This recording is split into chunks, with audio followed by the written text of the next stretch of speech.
വളരെ എന്താണ് സിനിമാ രംഗത്തെ ഏറ്റവും വലിയൊരു അവാർഡാണ് എനിക്ക് കിട്ടിയിരിക്കുന്നത്. 48 വർഷത്തെ എൻ്റെ സിനിമാ ജീവിതത്തിൽ കിട്ടിയ ഒരു ഏറ്റവും വലിയൊരു അവാർഡായിട്ട് ഞാനിതിനെ കാണുന്നു. ആദ്യം ഇതിൻ്റെ ജൂറിയോടും ഇന്ത്യൻ ഗവൺമെൻറ്റിനോടുമുള്ള നന്ദി ഞാൻ അറിയിക്കുന്നു. എന്നെ ഞാൻ മാറ്റിയ മലയാള സിനിമ, അതിൽ പ്രവർത്തിച്ചിരുന്നവർ, എന്നോടൊപ്പം പ്രവർത്തിക്കുന്നവർ, ഇനി പ്രവർത്തിക്കാൻ പോകുന്നവർ, അവർക്കൊക്കെ ഞാൻ നന്ദി പറയുന്നു. ഒരുപാട് മഹാരഥന്മാർ നടന്ന് പോയ ഒരു വഴിയിലൂടെയാണ് ഞാനും സഞ്ചരിക്കുന്നത്. ഇത് വളരെ ഒരു പ്രസ്റ്റീജിയസ് അവാർഡും കൂടെയാണ്. അപ്പം ഇതിനു മുമ്പ് കിട്ടിയിരിക്കുന്നതൊക്കെ വലിയ മഹാരഥന്മാർക്കാണ്. അതിൻ്റെ ഒരു ഭാഗമാകാൻ കഴിഞ്ഞതിനുള്ള നന്ദി ആദ്യമായിട്ട് ഞാൻ എൻ്റെ ഈശ്വരനോടും എൻ്റെ കുടുംബത്തോടും എൻ്റെ പ്രേക്ഷകരോടും എന്നെ ഇഷ്ടപ്പെടുന്ന എല്ലാ ആൾക്കാരോടും ഞാൻ ഷെയർ ചെയ്യുന്നു. മലയാള സിനിമ, എൻ്റെ ഈ അവാർഡ് ഞാൻ മലയാള സിനിമയ്ക്ക് ഡെഡിക്കേറ്റ് ചെയ്യാണ്. അതിൻ്റെ ലെഗസി, അതിൻ്റെ ആർട്ടിസ്റ്ററി, അതിൻ്റെ അൺവേവറിങ് സ്പിരിറ്റ്. അതുമാത്രമല്ല, എന്നോടൊപ്പം 48 വർഷമായിട്ട് എന്നോടൊപ്പം സഹകരിച്ച പലരും ഇന്നില്ല. അവരെ ഞാൻ ഈ നിമിഷം ഓർക്കുന്നു. കാര്യം എല്ലാവരും കൂടെ ചേർന്നതാണ് സിനിമ. എൻ്റെ ഡയറക്ടേഴ്സ്, സ്ക്രിപ്റ്റ് റൈറ്റേഴ്സ്, ആർട്ടിസ്റ്റുകൾ, എൻ്റെ യൂണിറ്റ് ബോയ്സ്, എൻ്റെ മേക്കപ്പ്, കോസ്റ്റ്യൂമർ, അങ്ങനെയുള്ള എല്ലാ ഡിപ്പാർട്ട്മെൻറ്റിലുള്ള ആൾക്കാരെല്ലാവരും കൂടെ ചേർന്നാണ് മോഹൻലാൽ എന്നൊരു നടനുണ്ടായത്. പ്രേക്ഷകർ, അവരെല്ലാം ഞാൻ ഓർക്കുന്നു. അവർക്കെല്ലാം ഈ അവസരത്തിൽ നന്ദി പറയുന്നു. ഇതിൽ കൂടുതൽ ഞാൻ എന്താണ് പറയേണ്ടത്?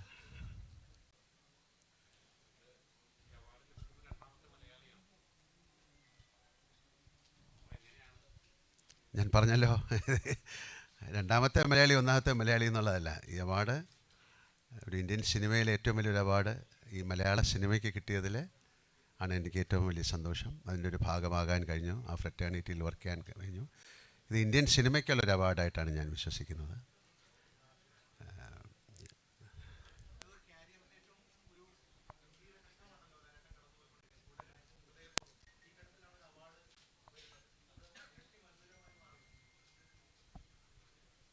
അങ്ങനെ ചോദിച്ചാൽ എന്താ പറയുക, ഒരുപാട് അവാർഡുകൾ എനിക്ക് കിട്ടിയിട്ടുണ്ട്, നാഷണൽ അവാർഡ്സൊക്കെ കിട്ടിയിട്ടുണ്ട്. പക്ഷേ ഇതിന് വളരെ പ്രത്യേകത എന്ന് പറയുന്നത്, ഇത് ഒരു ചലച്ചിത്ര രംഗത്തെ ഏറ്റവും വലിയ മികച്ച അവാർഡായിട്ടാണ് കണക്കാക്കുന്നത്. അപ്പം അങ്ങ് പറഞ്ഞ പോലെ ഇത് രണ്ടാമത് കിട്ടുന്ന ഒരു മലയാളി എന്നുള്ള രീതിയിൽ, ഒരു ആക്ടർ എന്നുള്ള രീതിയിൽ അതിന് വളരെയധികം പ്രസക്തിയുണ്ട്. അതിന് ഞാൻ അഭിമാനിക്കുന്നു. ഞാൻ ഏറ്റവും ഡീപ്പ് സെൻസ് ഓഫ് ഹ്യൂമിലിറ്റി എന്നാണ് എനിക്ക് പറയാനുള്ളൂ. അതിൻ്റെ ഒരു ഗ്രാറ്റിറ്റ്യൂഡ്. ഞാൻ ഈശ്വരനോട് നന്ദി പറയുന്നു, പ്രേക്ഷകരോട് നന്ദി പറയുന്നു.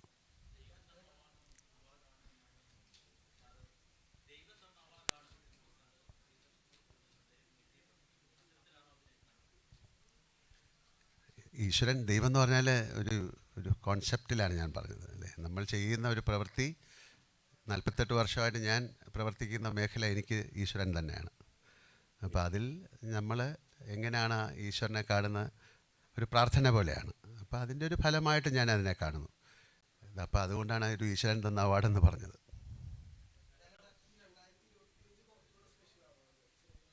എല്ലാ വർഷവും നല്ലതാണ്. അങ്ങനെ 2025 വർഷമില്ല. ഞാൻ പറഞ്ഞല്ലോ, നമ്മുടെ ഇതിനു മുമ്പും ഒരുപാട് സൂപ്പർ ഹിറ്റ് സിനിമകളും ഒരുപാട് നല്ല കാര്യങ്ങളും ജീവിതത്തിൽ ഉണ്ടായിട്ടുണ്ട്. അപ്പം ഇത്രയും വർഷത്തെ ഒരു യാത്രയിൽ ഈ നിമിഷം, ഈ അവാർഡെന്ന് പറയുന്നത് വളരെ പ്രത്യേകതയുള്ളതാണ്.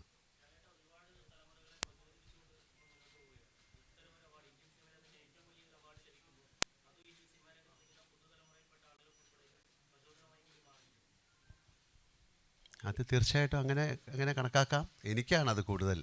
പുതിയ തലമുറ പഴയ തലമുറ എന്നുള്ളതല്ല. നമ്മൾ ചെയ്യുന്ന ആ മണ്ഡലത്തിൽ, പ്രവൃത്തി മണ്ഡലത്തിൽ നമ്മൾ കാണിക്കുന്ന ഒരു സത്യസന്ധത എന്ന് പറയുന്നതും കൂടെ ഇതിൻ്റെ പുറകിലുണ്ട്. തീർച്ചയായിട്ടും ഏത് പ്രൊഫഷനായാലും നമ്മളതിൽ അതിൽ കാണിക്കുന്ന ഒരു സത്യസന്ധത, അതാണ് ഞാൻ ഈശ്വരൻ എന്ന് പറയുന്നത്. നമ്മൾ ചെയ്യുന്ന ജോലി ഏറ്റവും കൃത്യവും ഭംഗിയായിട്ട് ചെയ്യാൻ ശ്രമിക്കുക എന്നുള്ളതാണ്. അപ്പോൾ അതിൽ എന്നെ സഹായിച്ച ഒരുപാട് വ്യക്തികളുണ്ട്, ഞാൻ മാത്രമല്ല. ഒരു പ്രൈഡ് മൊമെൻറ്റ് ഞാൻ തനിച്ച് ഞാനത് എടുക്കുകയല്ല, അതെല്ലാവരുമായിട്ട് ഞാൻ ഷെയർ ചെയ്യുകയാണ്. ഈവൻ മാധ്യമപ്രവർത്തകർ, നിങ്ങളൊക്കെ അതിൻ്റെ ഭാഗമാണ്.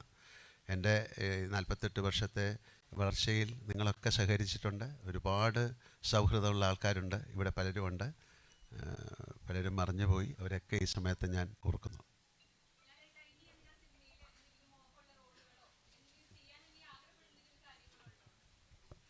അങ്ങനെയുള്ള കാര്യങ്ങൾ ആലോചിച്ചാൽ ഒരുപാടുണ്ടാകും, പക്ഷേ അങ്ങനെ ആലോചിച്ചുകൊണ്ട് മാത്രം അത് സാധിക്കില്ലല്ലോ, അത് സംഭവിക്കണം. അപ്പോൾ അങ്ങനത്തെ റോളുകൾക്ക് വേണ്ടിയിട്ടുള്ള ആഗ്രഹങ്ങളില്ല. നല്ല സിനിമ ചെയ്യണം, നല്ല ആൾക്കാരുമായിട്ട് സഹകരിക്കണം എന്നുള്ള ആഗ്രഹമുണ്ട്. അപ്പോൾ അത് സംഭവിക്കട്ടെ. അതിന് വേണ്ടിയിട്ട് ഇപ്പോൾ ഞങ്ങൾക്ക് പ്രൊഡക്ഷനുണ്ട്, അതുകൊണ്ട് ഞങ്ങൾക്കൊരു വലിയ സിനിമ, ഇഷ്ടമുള്ള സിനിമ എടുക്കാൻ പറ്റില്ല. അതൊരു കൂട്ടായ്മയാണ്. ഒരാളുടെ ഒരു ബുദ്ധിയിൽ നിന്നുണ്ടായി, അതൊരു പേനാത്തുമ്പിലൂടെ പേപ്പറിലായി ഒരുപാട് പ്രോസസ്സാണ്. അപ്പോൾ അതാണ് ഞാനൊരു ഗ്രാറ്റിറ്റ്യൂഡ് എന്ന് പറയുന്നത്. ആ ഒരു നന്ദി നമ്മുടെ പ്രൊഫഷനോട് കാണിച്ചാൽ തീർച്ചയായിട്ടും അതൊരു ആക്ടറെ സംബന്ധിച്ചിടത്തോളം നല്ല റോള് കിട്ടുക എന്ന് പറയുന്നൊരു ഭാഗ്യമാണ്.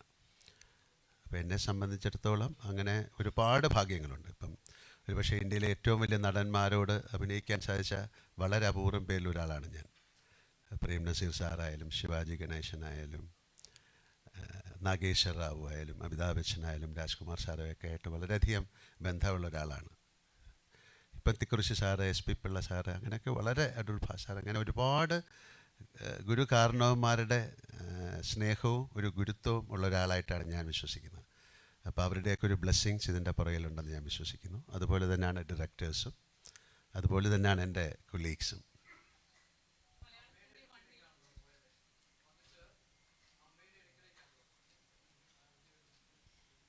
അങ്ങനെയല്ലേ ചെയ്യേണ്ടത്. അമ്മയുടെ അടുത്ത് പോയി കാര്യം അത് കാണാൻ അമ്മയ്ക്ക് ഭാഗ്യമുണ്ടായി, അത് അമ്മയെ കാണാൻ എനിക്കും ഭാഗ്യമുണ്ടായി. എൻ്റെ അമ്മ സുഖമില്ലാതിരിക്കുന്ന അമ്മയാണ്, പക്ഷെ അമ്മ അത് മനസ്സിലാക്കി അമ്മ എന്നെ അനുഗ്രഹിച്ചു. ഞാൻ പറഞ്ഞു അമ്മയ്ക്ക് എല്ലാം മനസ്സിലാകും, സംസാരിക്കാൻ കുറച്ചൊരു സ്ലറുണ്ട്, പക്ഷെ എനിക്ക് മനസ്സിലാകും. അപ്പോൾ എന്തായാലും അമ്മയുടെ ഒരു അനുഗ്രഹം എൻ്റെ പുറകെ. ഞാൻ എൻ്റെ മാതാപിതാക്കളെ അതാണ് ഞാൻ പറഞ്ഞത്, അവരെ തീർച്ചയായിട്ടും ഓർക്കുന്നു. എൻ്റെ കുടുംബം എന്ന് പറഞ്ഞാൽ അതുകൊണ്ടാണ്. അമ്മയുടെ അനുഗ്രഹം എനിക്ക് മാത്രമല്ല നിങ്ങൾ എല്ലാവർക്കും ഉള്ള കാര്യം തന്നെയാണ്. അപ്പോൾ അമ്മയുടെ അനുഗ്രഹം വാങ്ങിച്ചിട്ടാണ് ഇങ്ങോട്ട് വന്നത്.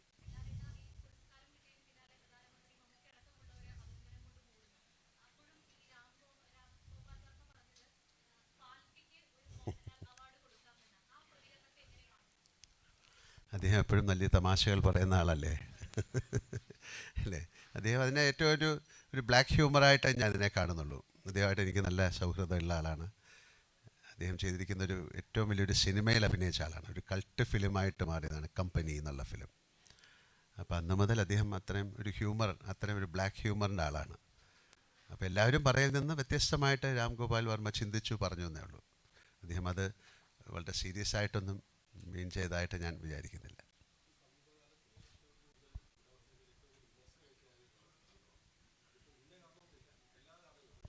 നിങ്ങളുണ്ടല്ലോ.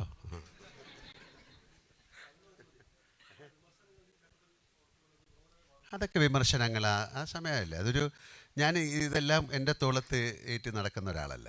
അത് ആ സമയം കഴിഞ്ഞു. എല്ലാത്തിനും അതിൻ്റേതായ ഒരു സമയമില്ലേ ദാസ എന്ന് പറയുന്ന പോലെ.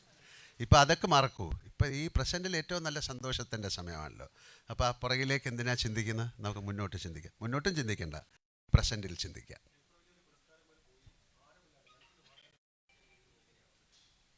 അതാണ് പറയുന്നത്. ഞാൻ ഈ നിമിഷത്തെക്കുറിച്ച് ഞാൻ ആലോചിക്കുന്നത്. ഈ നിമിഷം ഏറ്റവും മനോഹരമായിട്ട് നിങ്ങൾ ചോദിക്കുന്ന ചോദ്യങ്ങൾക്ക് ഉത്തരം പറഞ്ഞുകൊണ്ടിരിക്കുകയാണ്. അപ്പം അല്ലാതെ പുറകിലേക്ക് നമ്മൾ എന്തിനാ ചിന്തിക്കുന്നത്? എല്ലാം കഴിഞ്ഞു പോയ കാര്യമാണല്ലോ. അപ്പം നാളെ കുറിച്ചും ചിന്തിക്കാൻ പാടില്ലെന്ന്, പക്ഷേ നാളെക്കുറിച്ച് ചിന്തിക്കണം. നാളെ എത്ര മണിക്കാണ് എൻ്റെ ഫ്ലൈറ്റ്? നാളെ ഞങ്ങൾ ദൃശ്യം 3 തുടങ്ങുന്ന ദിവസമായിരുന്നു.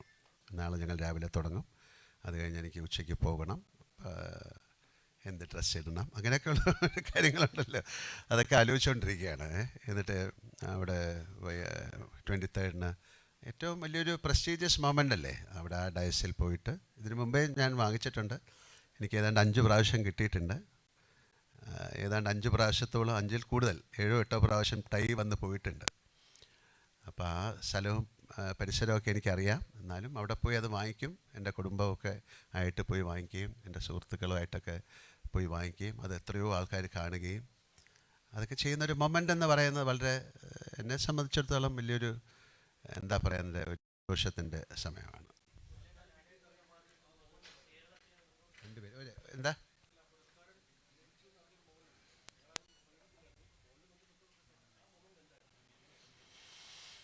എപ്പോഴും അങ്ങനെയുള്ളൊരു കാര്യം വരുമ്പോൾ നമുക്ക് ആദ്യം അത് വിശ്വസിക്കാൻ പറ്റില്ലല്ലോ. എന്നെ പ്രൈം മിനിസ്റ്റർ ഓഫീസിൽ നിന്നാണ് വിളിക്കുന്നത്. ഞാൻ ഒരു ഷൂട്ടിൻ്റെ അകത്തായിരുന്നു. അപ്പോൾ അവർക്കിത് പറഞ്ഞ് ഓക്കെ ആണോ എന്ന് അറിയണം അല്ലേ. നമുക്കത് ആ കൺസെൻറ്റ് കിട്ടിയാലേ അവർക്ക് അനൗൺസ് ചെയ്യാൻ പറ്റുള്ളൂ. അപ്പോൾ അത് ആദ്യം നമുക്കത് നമ്മൾ സ്വപ്നത്തിൽ പോലും ചിന്തിക്കാത്തൊരു കാര്യമാണല്ലോ അല്ലേ. ഒരു വൈൽഡ് ഡ്രീമിൽ പോലും അല്ലേ, ഒരു ഇൻസെയിൻ ഡ്രീം, നമ്മൾ കാണുന്ന ഒരു സ്വപ്നത്തിൽ പോലും ഇല്ലാത്തൊരു കാര്യം സംഭവിക്കുമ്പോൾ ഉണ്ടാകുന്നൊരു എന്താ അവർ പറയുന്നത്, അതിനൊരു ആ ഒരു മൊമെൻ്റ് എന്ന് പറയുന്നത് അങ്ങനെ നമുക്ക് നിർവചിക്കാൻ പറ്റില്ല. എന്നാലും ഒരു സത്യമാണോ അല്ലയോ എന്ന് നമ്മൾ ചിന്തിച്ചു പോകുന്നൊരു മൊമെൻ്റാണ്. അപ്പോൾ ഒരു പ്രാവശ്യം കൂടെ ചോദിക്കും എന്താണ്, ഒന്നുകൂടെ പറയുമെന്ന് കാര്യം ഒന്നുകൂടെ കൺഫേം ചെയ്യാൻ. അപ്പോൾ എനിക്ക് ആദ്യത്തെ ഒരു നാഷണൽ അവാർഡ് കിട്ടിയപ്പോൾ എന്നെ വിളിച്ചു പറഞ്ഞപ്പോൾ ഞാൻ ഒന്നുകൂടെ പറയാൻ പറഞ്ഞു. കാര്യം അത് സത്യമാണോ എന്ന്. കാര്യം ഇതൊരു വളരെ പരമോന്നത ബഹുമതി എന്നൊക്കെ വേണമെങ്കിൽ പല പത്രക്കാർ എഴുതിയതിൽ നിന്നാണ് ഞാൻ പറയുന്ന ആ വാക്ക്. അങ്ങനെ വലിയൊരു ബഹുമതിയായിട്ട് ഞാൻ കാണുന്നില്ല. ഇതെല്ലാവർക്കും ഷെയർ ചെയ്യാൻ ഞാൻ ആഗ്രഹിക്കുന്നൊരു ബഹുമതിയാണ്. ഒരു മലയാള സിനിമയ്ക്കുള്ളൊരു ബഹുമതിയാണ്. മലയാളത്തെ സ്നേഹിക്കുന്ന മലയാളി പ്രേക്ഷകരെ അല്ലെങ്കിൽ മലയാള സിനിമയ്ക്കൊക്കെ ഉള്ളൊരു ബഹുമതിയായിട്ടാണ് ഞാൻ കാണുന്നത്. ആരും എന്തോ ചോദിച്ചു.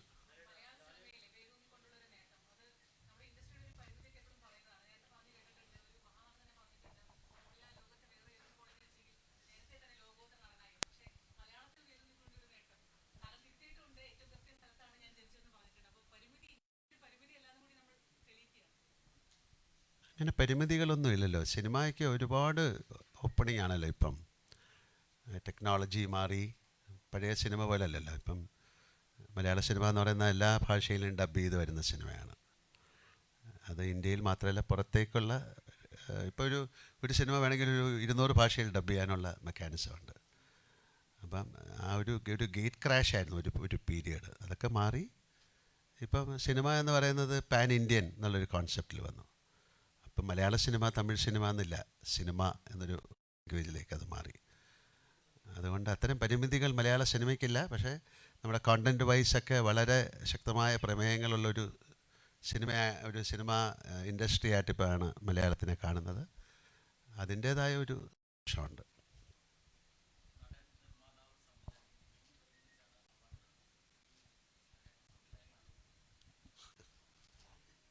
ഇപ്പം ഈ പ്രസൻറ്റ് മൊമെൻറ്റിൽ ചോദിച്ചാൽ ഇപ്പം എനിക്കൊന്നും പറയാനില്ല. ബാക്കി ഞാൻ നിർമ്മിക്കുന്ന ആളാണ്. കാര്യം അതൊരു വളരെ ഡിഫറെൻ്റ് ആയിട്ടുള്ളൊരു തോട്ടായിരുന്നു. ഒരു 3D ആരും ചെയ്യാത്തൊരു കാര്യം. അത്തരത്തിൽ എന്തെങ്കിലും ഒരു ആവശ്യമില്ലാത്ത തോട്ട് വന്നാൽ ഞാനത് ചെയ്യാം.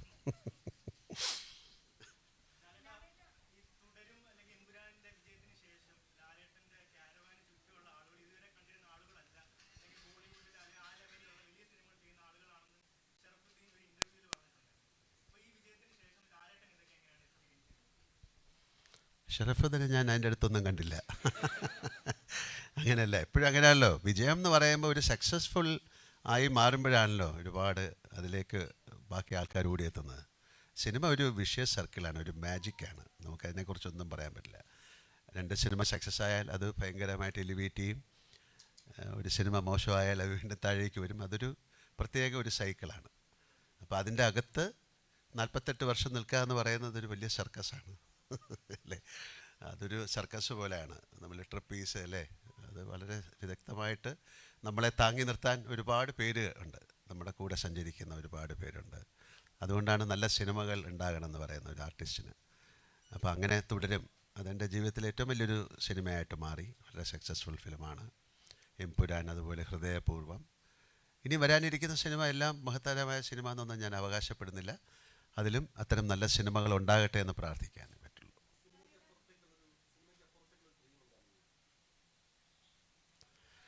അങ്ങനെ ഇപ്പം ചോദിച്ചു കഴിഞ്ഞാൽ പെട്ടെന്ന് പറയാൻ പറ്റില്ല. ഞാനങ്ങനെ വളരെയധികം ഡ്രീം ചെയ്യുന്ന ഒരാളല്ല. കാര്യം അത് അങ്ങനെ ചെയ്തിട്ട് അത് കിട്ടിയില്ലെങ്കിൽ ഭയങ്കരമായിട്ട് സങ്കടപ്പെടും. പലർക്കും അങ്ങനെയാണല്ലോ. നമ്മൾ ഭയങ്കരമായിട്ട് ഡ്രീം ചെയ്യും, എന്നിട്ട് അതൊരു സക്സസ്ഫുള്ളായി മാറിയില്ലെങ്കിൽ ഭയങ്കരമായ സങ്കടം ഉണ്ടാകും. ഞാൻ വളരെ കുറച്ച് ഡ്രീം ചെയ്യുന്ന ആളാണ്. നമുക്ക് കിട്ടുന്ന എന്താണ് നിങ്ങളുടെ ഒരു സോഷ്യൽ കമ്മിറ്റ്മെൻ്റ് എന്ന് പറഞ്ഞാൽ, എന്നോട് ചോദിച്ചാൽ എനിക്ക് കിട്ടുന്ന ജോലി അത് ക്യാരക്ടർ ഏറ്റവും നന്നായി ചെയ്യാൻ ശ്രമിക്കും. നന്നായി ചെയ്യുമെന്ന് ഞാൻ പറയില്ല, കാര്യം ശ്രമിക്കും. ആ ശ്രമം സക്സസ്ഫുള്ളായാൽ നിങ്ങൾ അക്സെപ്റ്റ് ചെയ്യും. അപ്പോൾ അതിന് നമ്മുടെ കൂടെ ഒരുപാട് പേര് സഹായിക്കാനുണ്ടാകണം. തനിച്ചൊരു സിനിമ ചെയ്യാൻ പറ്റില്ല. അപ്പോൾ അത്തരം നല്ല സിനിമകൾ ഉണ്ടാകാനായിട്ട് പ്രാർത്ഥിക്കും. നല്ല സിനിമകൾ ഉണ്ടാകട്ടെ. എനിക്ക് മാത്രമല്ല, നല്ല സിനിമകൾ ഉണ്ടാകണം. മലയാള സിനിമയോ അല്ലെങ്കിൽ സിനിമ ഇൻഡസ്ട്രിയുടെ ചക്രം മുന്നോട്ട് തിരിയണമെങ്കിൽ നല്ല നല്ല സിനിമകൾ ഉണ്ടാകണം. നല്ല നല്ല എഴുത്തുകാരുണ്ടാവണം, സംവിധായകരുണ്ടാകണം. അപ്പോൾ അതിന് വേണ്ടിയിട്ടൊരു കൂട്ടായ ശ്രമത്തിൻ്റെ ഭാഗമായി മാറാൻ ഞാൻ തയ്യാറാണ്. അങ്ങനെ എനിക്ക് പറയാൻ പറ്റും. അതാണ് എൻ്റെ സ്വപ്നം. ആ ഏ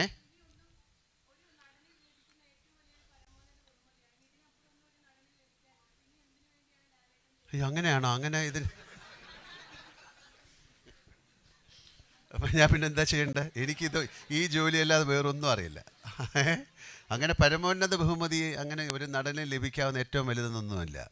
ഏറ്റവും വലിയ കാര്യം അംഗീകാരം തന്നെയാണല്ലേ. ഇപ്പോൾ ഒരാൾ ഇപ്പോൾ ഈ മോഹൻലാൽ എന്ന് പറയുന്ന നടനെ നാളെ മുതൽ നിങ്ങൾ ഇഷ്ടമല്ലെന്ന് പറഞ്ഞാൽ ഒരു ബഹുമതിയില്ല, അത് പോയി. അപ്പം ആ ബഹുമതി ഉള്ള പേര് ചീത്തയാക്കാതെ നന്നായിട്ട് അഭിനയിച്ച് പോവുക എന്നല്ലേ ഉള്ളൂ. അല്ലാതെ ഇതിൻ്റെ മുകളിൽ എന്താണ് എന്നൊന്നും നമുക്ക് ചിന്തിച്ചിട്ട് കാര്യമില്ല. അതാണ് ഞാൻ ആദ്യമേ പറഞ്ഞത്. എൻ്റെ വൈൽഡ് അല്ലെങ്കിൽ ഒരു സ്വപ്നത്തിൽ പോലും ഞാൻ ചിന്തിക്കാത്തൊരു കാര്യം ആണെന്ന് പറഞ്ഞത്.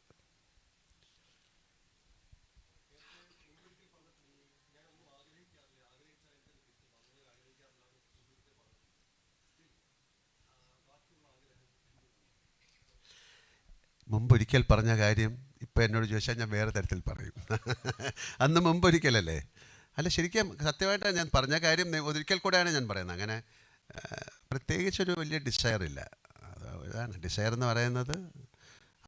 തിരമാല പോലെയാണെന്നാണ്, ഒന്നിന് പുറകെ വന്നുകൊണ്ട്. അപ്പോൾ അതിങ്ങനെ അതിൻ്റെ രീതിയിൽ പൊയ്ക്കോട്ടെ. അതിൻ്റെ ഇടയിൽ ഇങ്ങനെ അഡ്ജസ്റ്റ് ചെയ്ത് ഞാൻ പൊക്കോളാം.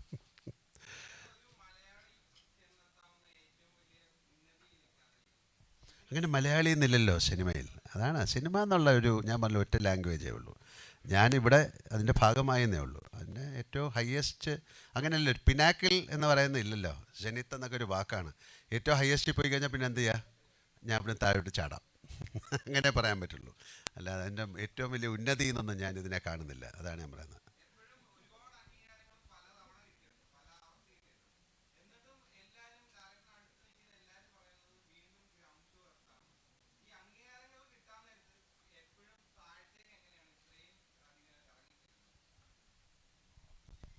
പിന്നെ മുകളിലേക്ക് കയറുമ്പം കൂടെ നിൽക്കുന്നവരെ നോക്കുകയും താഴേക്ക് ഇറങ്ങുമ്പോഴും അവരുണ്ടാവും സപ്പോർട്ട് ചെയ്യാൻ. അല്ലെങ്കിൽ മുകളിൽ ഇവരെ നോക്കാതെ പോയി കഴിഞ്ഞാൽ താഴേക്ക് വരുമ്പോൾ ആരും നിങ്ങളെ നോക്കില്ല. അത്രയേ ഉള്ളൂ. അപ്പോൾ വളരെ സന്തോഷം, ഒരുപാട് സന്തോഷം. Thank you so much. ഈ നിങ്ങളുടെ വിലയേറിയ സമയത്തിന്, സ്നേഹത്തിന്, നിങ്ങളുടെ പ്രാർത്ഥനയ്ക്ക് ഒരുപാട് നന്ദി. Thank you.